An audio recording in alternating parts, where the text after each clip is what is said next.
Gemini Lounge where they did a lot of murders when Dominick was around that time.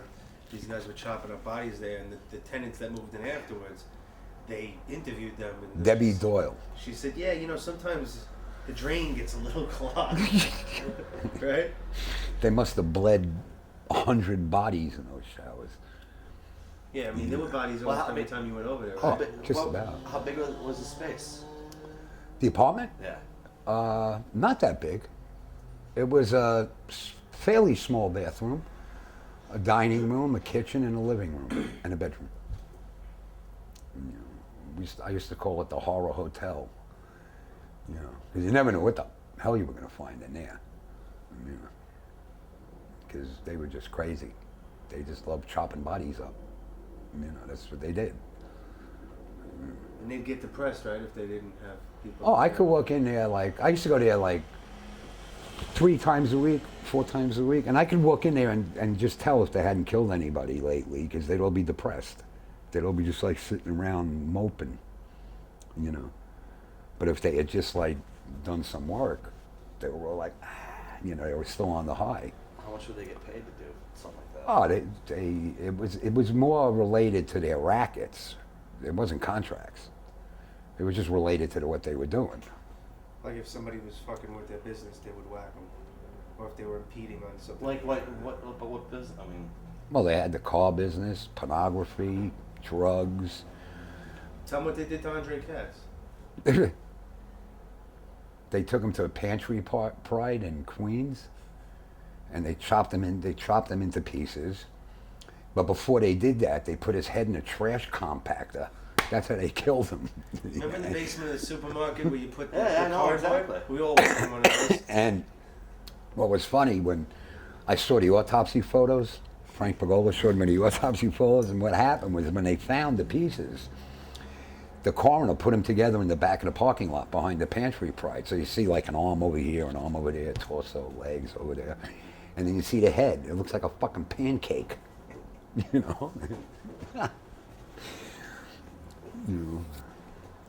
Yeah. That was over stolen cars and drugs. That whack. But that was the first one they did. And then they learned a lesson, because what they did was they threw the parts in a dumpster. And some guy walking his dog pulled out a fucking arm and came running up to the guy with the arm, and the guy called the police, and they found the body. So what they used to do after that was they take them apart and put them in garbage bags, the parts, individually, and put those in cardboard boxes and put them outside in the dumpster of the Gemini Lounge. And one of them's cousins owned a carting company, and they'd call for a pickup, pick up the garbage, bring it to the fountain there, and you dump. And nobody could find the bodies then, because when we came to trial, there was 250 homicides charged, and that was nothing. That's the ones because they didn't want to try all of them. It would have taken forever. As it was, the trial took 17 months, How many do you think they chopped up? Oh, I know. Roy alone had at least 50. Chris had to have that number. They were serial killers. Well, the FBI said that to me. Art Ruffles from the FBI said, he was the head of the FBI part of the Organized Crime Task Force. He said, we've never had a case in U.S. history where there was 11 serial killers altogether. They had it down to a science. I walked in there one night, because on Friday nights we all used to eat in there. And I walked in there, and the dining room was here, the kitchen was here, and the bathroom was here. And you could see in the bathroom there was 2 naked bodies hanging, in the shower by their feet with their throats cut. And they already bled out, because there was no blood coming out. And I walked in, and there was a spaghetti, and everybody's eating and stuff like that. And I looked into the bathroom, I told Roy, Demeo, I said, "The fuck is that?" He said, "Don't worry, they're not staying for dinner."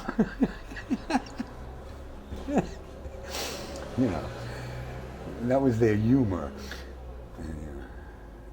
But that was, it was in all accounts, by all law enforcement, from the feds down to the New York City police, That was the most vicious crew that ever existed in the United States.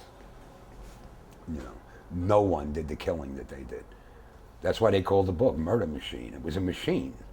It just ate you up. And if you were there, you were going to die too. You know, they killed Richie DeNome up in his apartment in Brighton Beach. And it was on a Sunday, and he had some neighbors down for breakfast. And Joey and Anthony walked in, sat down, ate breakfast, got up to leave, shot Richie and his 2 guests, just because they happened to be there. You know, with silence-equipped pistols. Nobody heard nothing, nobody seen it, they just walked out. They killed people's girlfriends, yeah. They killed everybody. You know, they went against all the rules. You know, but they were earning so much money that so much was overlooked. You know, like, don't tell us, just give us the money. Are they still alive? There's 1, 2, 3, 4. There's like 4 or 5 of them still alive. But they're all, I mean, the lightest sentence that they got was 168 years plus life plus no parole. So like if they die and come back as ghosts, they owe time. You know, I mean, they really hammered them. What was, Excuse me. what was like the, Yeah. what was the, like, how, did you know them as kids when you were a kid? No. You were And so- oddly enough, they were a lot younger than me. There was only one of them.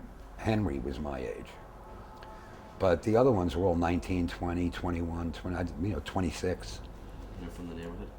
They were from Canarsie. They all grew up in Canarsie, which was, you know, it's a very strange thing to me how one crew of guys could grow up in a neighborhood and all turn out to be serial killers. You know, and I mean, they weren't serial killers in the regard that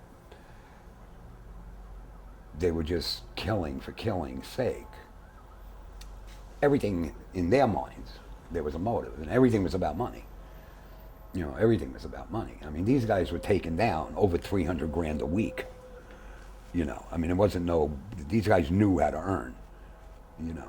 What happened to the money? I mean, Well, the money would get chopped up. They would take so much. They'd give so much to me. I'd give it to my uncle. From my uncle, it would go upstairs to Paul Castellano. I mean, that's how it works.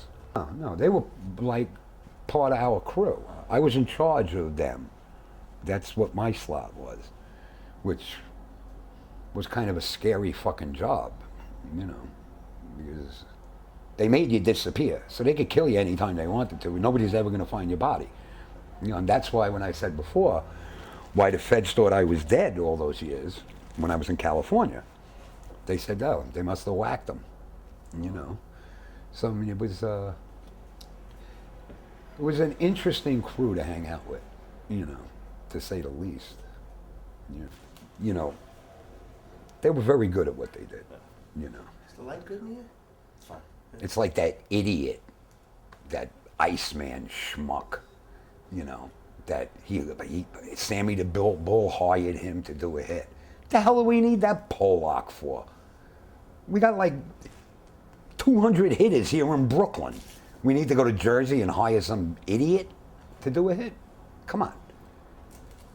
Doesn't he claim to be like a serial killer?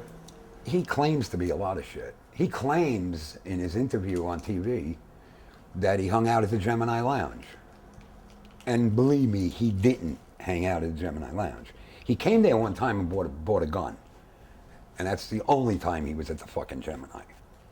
You know, because that crew would have taken him apart just for his mouth. You know. What was was it at the bar, Gemini Lounge? Yeah, Obviously? it's on Flatlands and East 40th. Now it's a Baptist church. Born again. Yeah, now you got all the hamsters in there, you know, praising Lord, and there was 200 fucking murders done. Well, in God comes after the devil does his business. there. That's true. No, I was going to say. So That's why everybody in a joint finds God. It was a lounge from the 50s or 60s or. From the 60s. Who owned it? Roy was the actual owner, But Charlie Ferrangi was like the front guy, so the owner. So it was a real bar. Did You you go in make it there out and of drink. there? Oh, it was a nice bar. So people would go there and drink and have no idea what's going on. No, they knew Yeah. what was going on. So a neighborhood bar. Yeah, and as a matter of fact, on one of the tapes, they interviewed one of the women that used to hang out in there. He said, they were nice kids. To us, they were very respectful, which they were. They were very Keep in respectful. mind how old these guys were. They were between 19 and 20. No, Henry was the oldest. Henry was my age. But most of them are like 19 to 28, 26, 28. And they had like 50 kills apiece. I mean, Henry Borelli killed his first guy at 14. He stabbed him to death. You said they're from Canarsie. Was that Yeah. Canarsie a tough place to grow up? I mean, No, not in those, especially in those days. Those days, Canarsie that still is. Canarsie is still a nice neighborhood. I mean, it's just interesting. I mean, it wasn't a ghetto. They didn't grow up. They didn't grow up in. Joey Testa's brother, his oldest brother, was a cop, a New York City cop, and him and Patty were part of the Demeo crew.